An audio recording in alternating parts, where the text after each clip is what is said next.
Hello, students. Welcome you in the first part of the first chapter Indian economy on the eve of independence. Right, student?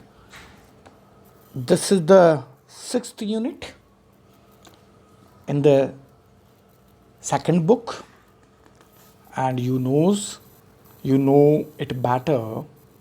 The sixth unit having weightage of 12 marks, right? तो हम शुरू करते हैं ये पहला chapter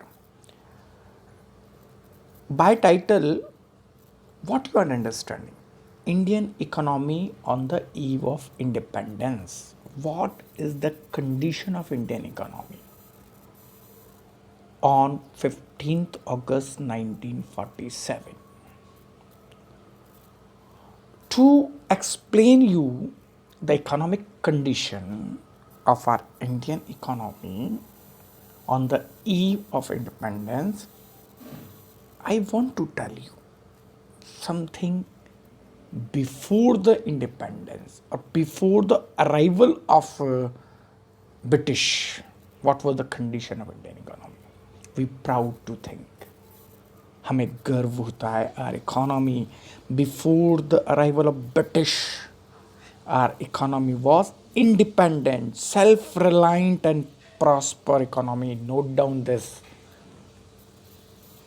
Our economy, Indian economy was, I am repeating, please note down this. This is very important fact. You must know it. Indian economy was self independent, self-reliant and prosperous economy. Definitely when British came here, they are very smart people. They reached here in India to make us their colony having two purpose. They were in search of market and wanted raw material from India. So I tell you the story. The British came here in India quite long back, but their rule started by the name of East India Company. They controlled our economy after the Battle of Plassey 1757. Right, student? And after the revolution of 1857, Indian colonial rule Bharat में direct queen का rule हो गया. मतलब we came under the crown. यहाँ पर queen का rule शुरू हो गया और लगभग ब्रिटिश ने 200 लॉन्ग ईयर तक हम पर रूल किया.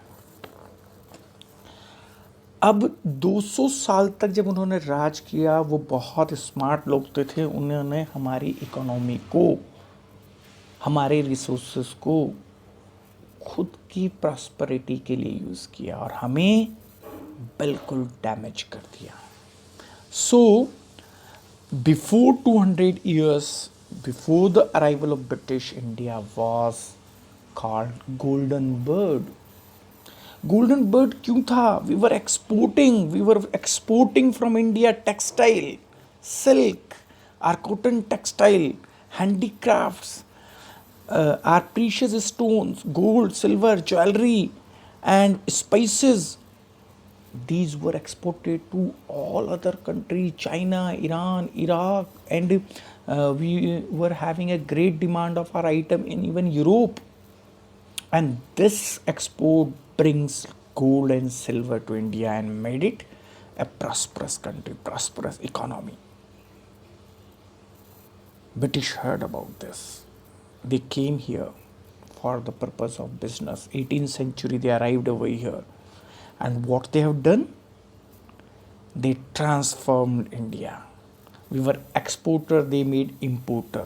We were exporting finished goods and earning gold, but they started exporting our natural resources, raw material to Britain only, and nothing is coming to India. So I'm just going to tell you about what was the condition when we got independence. हम बड़ा जश्न मना रहे थे, लेकिन उस समय हमारे भारत की इकोनॉमी की हालत बहुत बुरी थी. नोटेबल इकोनॉमिक्स उस समय के हैं जिन्होंने असेस करने की कोशिश करी हमारी इकोनॉमिक ग्रोथ को, हमारी ग्रोथ रेट जानने की कोशिश करी कि उस समय जीडीपी की ग्रोथ क्या थी। Doctor V.K.R.V. राव जो फेमस हैं, दादा भाई नारोजी, ये कुछ इकोनॉमिस्ट हैं जिन्होंने उस समय कुछ राइटिंग्स के थ्रू हमें जो डेटा अवेलेबल हुआ है, कॉलोनियल पीरियड में our per capita income was very very low, very very low. Stagnant economy they handed over to India.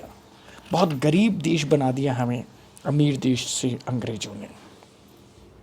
So less than 2% was the growth rate in the 20th century. Growth of the aggregate real output or GDP was less than 2%, and per capita income was very very low, and inequality was spreading here. Poverty was here. 50% people are highly poor in India, and a stagnant agrarian economy they handed over. अच्छा, अब ये जानने की ज़रूरत है कि agriculture sector को, इस चैप्टर में हम एग्रीकल्चर सेक्टर की ही बात करेंगे, तो उन्होंने बड़े प्लान्ड मैनर में हमारे एग्रीकल्चर सेक्टर को डैमेज किया। Causes of the stagnation of agricultural sector, क्या कारण था कि हमारी ग्रोथ नहीं हुई? हमारी ग्रोथ रेट, एग्रीकल्चर का आउटपुट, प्रोडक्टिविटी बहुत लो रही, बहुत गरीबी रही। क्या रीज़न था? रीज़न था first, land revenue. They introduce so many kind of the revenue system, those made the Indian farmer very poor, and our productivity was very very low. It was the big cause.